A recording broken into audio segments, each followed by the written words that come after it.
ஆளும் ஸ்மார்ட்டாக தான் இருக்கிறாரு, பாசமா இருக்கிறாரு, நல்லா இருக்கிறாரு. ஏன் பேசாம இவரே நம்ம லவ் பண்ணிறக்கூடாது அப்படின்னு மனசுக்குள்ளார போய் இப்போ உட்காந்து ஆடுது அப்படிங்கிறது தான் காவேரிக்கு இன்றைக்கி நடக்கிற விஷயம். ஸோ இன்றைக்கி காவேரிக்கு பர்த்டேங்கிறதுனால இவங்க 2 பேரும் காரில் வழியிலே வெயிட் பண்ணுறாங்க. விஜயும் சின்ன குட்டி காவேரியும் வெயிட் பண்ணிட்டுருப்போம். அந்த பொண்ணு வருது. பொண்ணு வந்தோடனே காரை டக்குன்னு தொறந்து, என்னது இந்த பக்கத்தில் ஷாக் ஆக்குறீங்க அப்படின்னு. உடனே, இல்லை மிஸ், உங்களுக்கு இன்றைக்கி பர்த்டே, அதனால் வந்து உங்களை வழியிலே பார்த்து பொக்கே கொடுத்துட்டு போகலான்னு வந்தோம். அதனால் ஸ்கூலுக்கு போகாமல் இங்கேயே வெயிட் பண்ணோம் அப்படின்னாரு. உடனே இந்த பொண்ணு வந்துட்டு, எப்படி ஏன் பர்த்டே எப்படின்னு தெரியும் அப்படின்னு. உங்கள் அம்மா தான் சொன்னாங்க அப்படின்னு. உடனே வந்துட்டு அந்த பொண்ணு கீழே இறங்கி வருது. அம்மா வந்துட்டு பார்த்து நம்ம காவேரி வந்துட்டு இப்போ அது சின்ன காவேரி வந்துட்டு பொக்கே கொடுக்குறாங்க. பொக்கே கொடுத்தனா, ஐயோ இந்த பொக்கையை நான் வந்து தூக்கிட்டு போகிறது, பொக்கையை ஸ்கூலுக்குலாம் கொண்டு போக முடியாது, உங்கள் கார்லேயே இருக்கட்டுமா அப்படின்னா, இருக்கட்டும் ஒன்றும் பிரச்சனை இல்லை அப்படின்ட்டோன்னே, இந்தாங்க என் கிஃப்ட் அப்படின்னு கிஃப்ட் கொடுக்காரு. இந்த பொண்ணு வந்துட்டு சொல்லுது, மிஸ் உங்களுக்கு தெரியுமா, இன்றைக்கி தான் எங்கள் அம்மாவோட பர்த்டே. என்னது உங்கள் அம்மாவோட பர்த்டே இன்றைக்கி தானே? ஆமாம், எங்கள் அம்மாவோட பர்த்டே இன்றைக்கி தான். ஆனால் நான் அவங்களோட சேர்ந்து கொண்டாடினதே இல்லை. உங்கள் பர்த்டேயும் எங்கள் பர்த்டே, எங்கள் அம்மா பர்த்டே ஒன்றா வந்துருக்கு பார்த்தீங்களா அப்படின்னு அப்பா டேடி இன்றைக்கி தான் சொன்னாங்க அப்படின்ன உடனே, இன்றைக்கி காலைல போய் நாங்கள் கோயிலுக்கெலாம் போயிட்டு வந்தோம் அப்படின்ன உடனே இந்த பொண்ணு லேசாக கலங்கி போயிடுது. உடனே காவேரி குட்டி காவேரி சொல்லுது, சரி நான் வந்துட்டு அம்மா கூட இது மிஸ் கூட போகிறேன்ப்பா, நீங்கள் கிளம்புங்க நீங்கள் அப்படின்றாங்க. சரின்னு பார்க்குறாங்க. இங்கே பார்த்தீங்கன்னா இங்கே எல்லாம் வந்துட்டு ஒரே டெக்கரேஷன் பண்ணிக்கிட்டு இருக்காங்க பர்த்டேக்காக. நம்ம காவேரியும் நம்ம இந்த பொண்ணும் யார் யமுனாவும் கங்காவும்.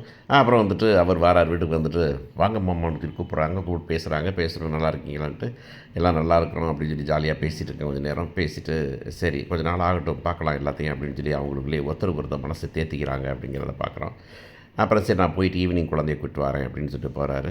உடனே வந்துட்டு இவங்க வந்துட்டு டெக்கரேட் பண்ணிகிட்டு இருக்காங்க. இந்த பொண்ணு வருது. இந்த பொண்ணுக்கு வந்துட்டு நம்ம சின்ன பொண்ணு வந்துட்டு யமுனா வந்துட்டு கூட்டு ஒரு சர்ப்ரைஸ் கொடுக்குறேன்னு சொல்லுது. உடனே எனக்கு தெரியும் முடியாது அப்படின்னு சொல்லிகிட்டு இருக்காங்க. அப்படி இருக்கும்போதே இவங்களும் வந்துடுறாங்க. வந்த உடனே வந்து பர்த்டேக்கு ஹாப்பி பர்த்டே சொல்கிறாங்க. சொன்ன உடனே இந்த பொண்ணு யமுனாவும் கங்காவும் வந்துக்கிட்டு அந்த குட்டி காவேரியை பார்த்து அசந்து போயிடுறாங்க. அந்த பொண்ணு பேசுது. அது என்னமோ தெரியல, அந்த பிள்ளைய வார்த்தையாக பேச வைக்கிறாங்க அப்படின்னு தோணுது நமக்கு. ஒவ்வொரு வார்த்தைக்கும் நின்று அந்த பொண்ணு பாவம் பேச வேண்டியதாக இருக்குது. ஏன் இந்த வயசு பிள்ளைங்க வழக்கமாக கடகடன்னு தானே பேசுங்க, ஏன் கடகடன்னு பேசா புரியாதுன்னு நினைக்கிறாங்களா, என்ன பண்ணுறாங்கன்னு தெரியல. இது கொஞ்சம் அந்த பொண்ணு அழகாக நடிக்குது. ஆனால் ஆர்டிஃபிஷியலாக வந்து வசனம் சொல்லும்போது மட்டும் எங்கள் அம்மா அப்படி இப்படின்னு பேச வேண்டியதாக இருக்குது பொண்ணு. சின்ன பிள்ளைங்க நிறைய அப்படி பேசுவாங்களா இருக்கும். ஆனால் சினிமாவில் வரும்போது பார்த்தோன்னா எப்போவுமே சினிமா மீடியாவிலுமே கொஞ்சம் எக்ஸாஜரேஷனுங்கிறதுனால நம்ம கொஞ்சம் ஓவர் புத்திசாலியாக தான் நமக்கு எப்போவுமே பொண்ணுகள் காமிப்பாங்க. பார்த்தீங்கன்னா தெரியும், ரொம்ப வேகமாக தான் காமிப்பாங்க. அதனால் இது கொஞ்சம் ஸ்லோவாக இருக்கிற மாதிரி தெரியுது.